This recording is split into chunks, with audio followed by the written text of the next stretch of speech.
The Last Good Days by Reverend Lynn Unger. What will you do with the last good days? Before the seas rise and the skies close in, before the terrible bill for all our thoughtless wanting finally comes due. What will you do with the last fresh morning filled with the watermelon scent of cut grass and the insistent bird calling sweet, sweet across the shining day? Crops are failing, economies dying, men crazy with lust for power and fame are shooting up movie theaters and engineering the profits of banks. It is entirely possible it only gets worse from here. How can you leave your heart open to such a vast and pervasive sadness? How can you close your eyes to the riot of joy and beauty that remains? The solutions, if there are any to be had, are complex, detailed, demanding. The answers are immediate and small. Wake up. Give thanks. Sing. Wake up. Give thanks. Sing. I first was introduced to the challenge of climate change. First started learning about what carbon and methane were doing in the atmosphere during a sixth grade theater project down at King Middle School. I was 11 years old, and we got it all a little mixed up. It was very exciting because we got to perform at Berkeley Rep. It was this like, wow. And we were putting together this play ourselves, this devised theater project, trying to make something out of the newly dawning understanding in the society that we are in big trouble. And so we put together this play, and the thing I remember most about it was the villain. We had this great villain. She was, it was some play on UV lady. It was like UVA lady. Because we got a little confused about climate change and the ozone layer. Remember there was the hole in the ozone layer? So it all seemed like it was kind of one problem to us at the time. And, well, it is a little bit, isn't it? I mean, she was, this villain she was a fashionista who made all of this fashionable clothing out of styrofoam and bubble wrap, and she went around spraying her aerosol cans. She's the head of this global empire of fashion destruction. And in some way, I think that we were right. I think that we had some kind of mythic understanding that this whole system, this whole global problem was all interconnected. I'm sure she was a white supremacist, too. See, we're doing this climate justice revival, we're calling it. Unitarian Universalists across the country, I think over 300 congregations are doing this weekend, having a workshop, talking about it in worship, taking a little action after the service, because we're trying to get ourselves into this understanding, as revivals have always done, that this isn't just one more issue to work on. This is a requiring of us a global sea change in how we think about human nature and our relationship to one another in the earth. The problems that we're facing are not limited to carbon dioxide and methane in the atmosphere. Because if we can understand this unity of the villain, and it's no person, right? This villain, it's hard to name, We were trying to get there last week. Maybe it's late-stage capitalism, but it runs, I think, deeper than that. Maybe it's modernity or coloniality, as the author of Hospicing Modernity would call it, or the Gesturing Toward Decolonial Futures Collective, this organization trying to imagine how do we get ourselves out of this mess. Maybe it's as simple as empire. But they say, these gesturing toward decolonial futures folks, it doesn't matter so much how we define exactly where this problem starts, but to recognize its totality. The way that it has, as we were talking about last week, invaded all of us and everything. In some ways, I think the best word to capture it is alienation. And we all have our own personal stories of where our personal alienation might come from. We have cultural awareness of where alienation came from in our modernity. We can go back even, David Abrams, that philosopher who thinks about the body as the source of our truest knowing. He would go all the way back to when humans split alphabetic language away from the symbols that pointed to real things in the earth as the beginning of this alienation. Wherever it comes from, this alienation is the same thing that's hurting our souls, creating massive widespread addiction all around the globe. This separation from the cultural practices, the songs and stories and dances that once allowed us to stay connected and rooted in a deep understanding of humanity through the specific culture that we come out of. As those are stripped away, whether the addictions are to substances or to screens or to consumptive living, to fossil fuels and giant houses, the alienation inside is reflected in the alienation that we have created with our planet.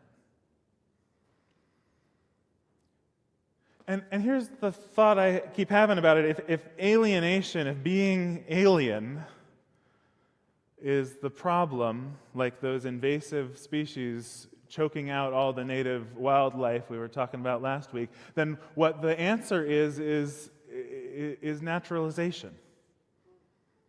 Robin Wall Kimmerer talks about that there are some species, not very many, but some that are capable of naturalizing, becoming good citizens of the place that they were once invaders. She talks about English plantain, common plantain being one of them. You can see it all over our regional parks. This good citizen, once an invader, that has learned how to behave well with the other plants in the ecosystem, that offers medicine, useful medicine to people. Not all species can naturalize. Some species just can't adapt quickly enough. But I think there's hope for us, because we can adapt. We can change. We can learn. We can grow and evolve. And so we can naturalize.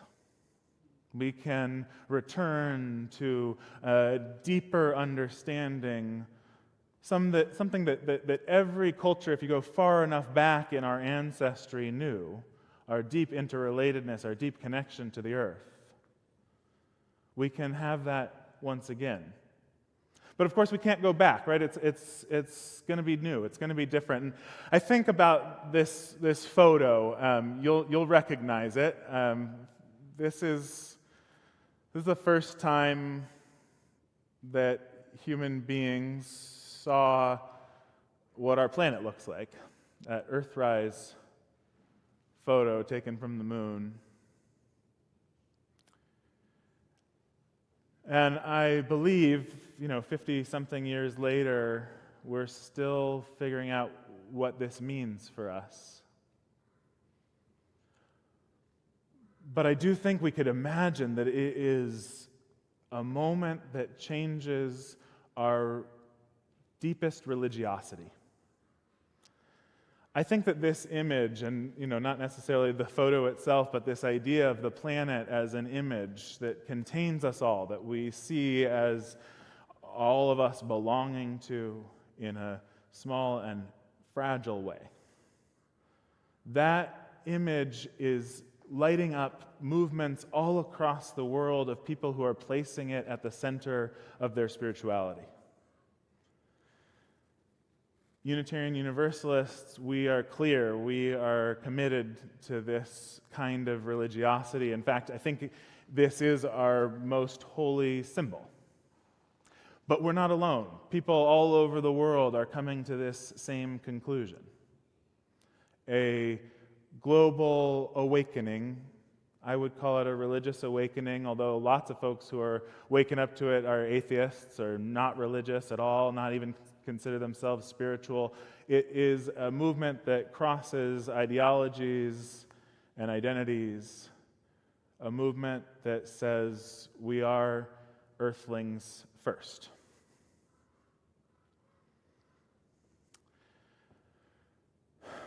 To become Earthlings, though, it's not about the globalness of it, because we can't imagine ourselves into an interconnectedness around the world, just like you can't imagine yourself into love of all of humanity. Have you ever tried?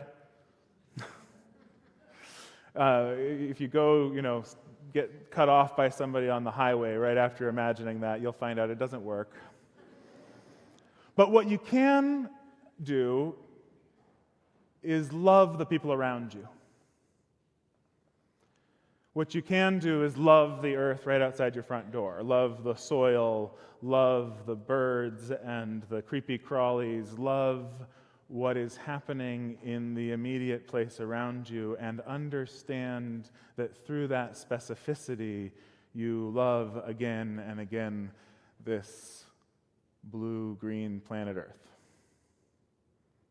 It also strikes me that this problem that comes from coloniality and modernity, this alienation, this UV lady villain,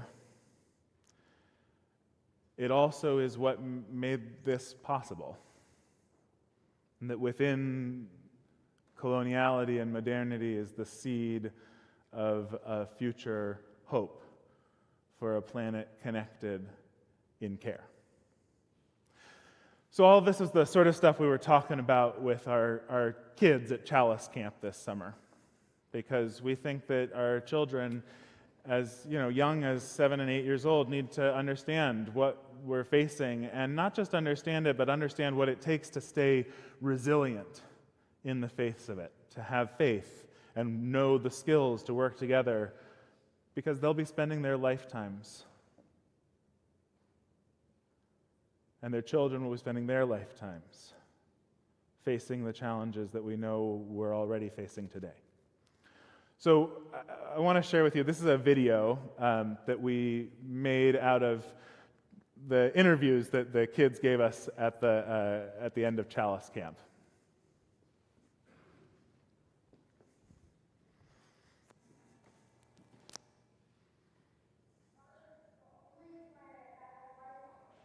Our Earth is the only planet that has life on it, and we don't want to lose anything like that. The trees are what lets us breathe. I learned about the 30 by 30 pledge. If one animal goes extinct, that can change a lot of different animals' lives. I'm worried that we're not focused on the most important, the largest contributors to the problem enough. Climate change is something that we all created together, and it's something that we all have to fight together. Well, you could think of some things that you could do to help. A million small actions can make a big difference. Stop using gas cars.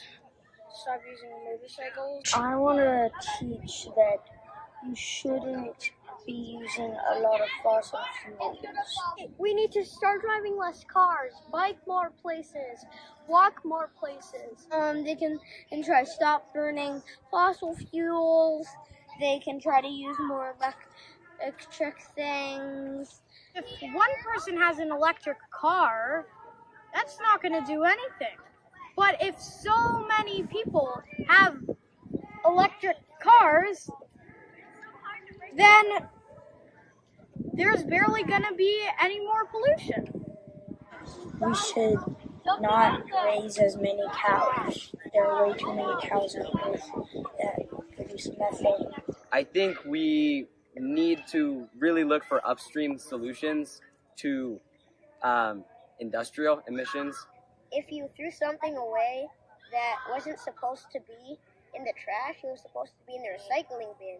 If just one person does it, it probably won't do it. If everybody does it, then Earth will then the dumps will get bigger, and Earth will not be as great as it is today.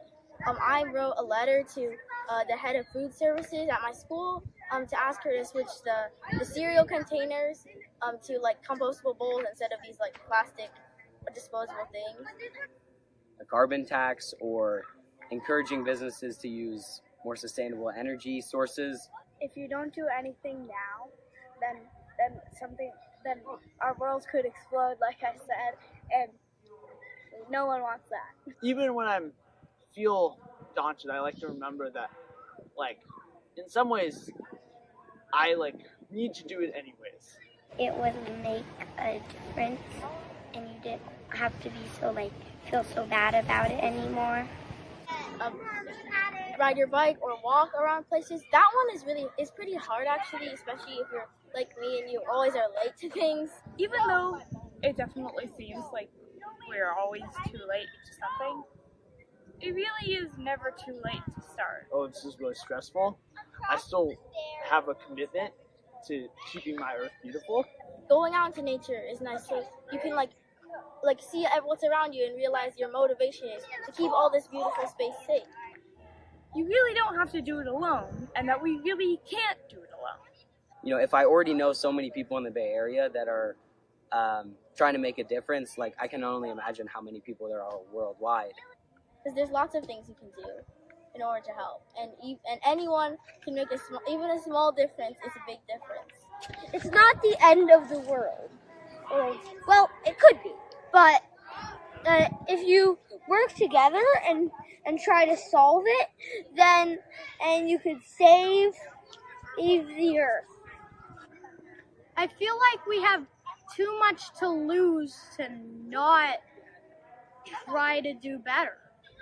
I just think life's awesome, and I don't think anyone else should lose that. It says hope is something you make.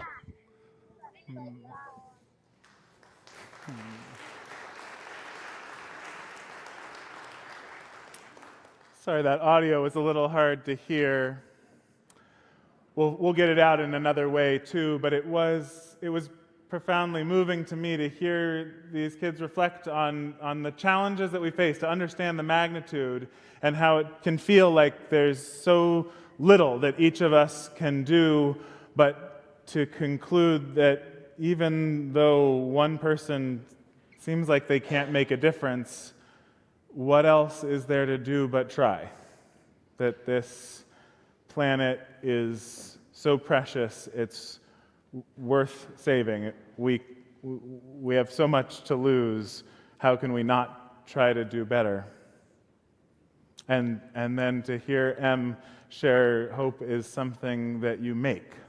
Made me think of the way that Joanna Macy, who names this moment as the Great Turning, either the Great Unraveling or the Great Turning. She talks about active hope. It's something we do, it's something we choose, it's something we make.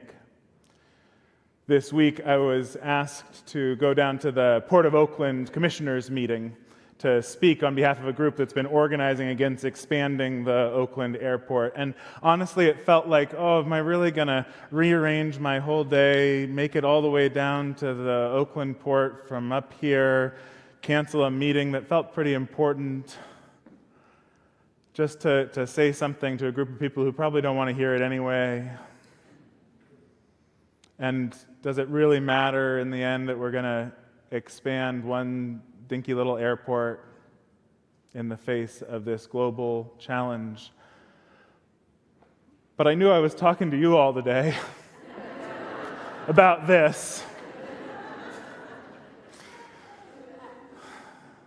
And so I told them it was hard to make this choice, but I do think it's one drop at a time, one body at a time, one civic leader at a time, one dinky little government agency at a time that's going to get us out of this mess we're in. And so my invitation to you, the question for you is, what's the next step for you in becoming an earthling? What's outside your door? What soil do you want to get your hands in? Or what bike needs a little tune-up so you can hop on it more? What bird song do you want to spend a little more time listening to? What action might you take to do your part to turn the earth in this time of great turning?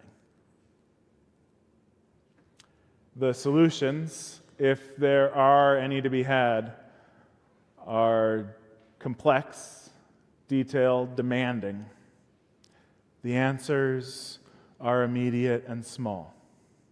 Wake up, give thanks, sing. May it be so, and amen.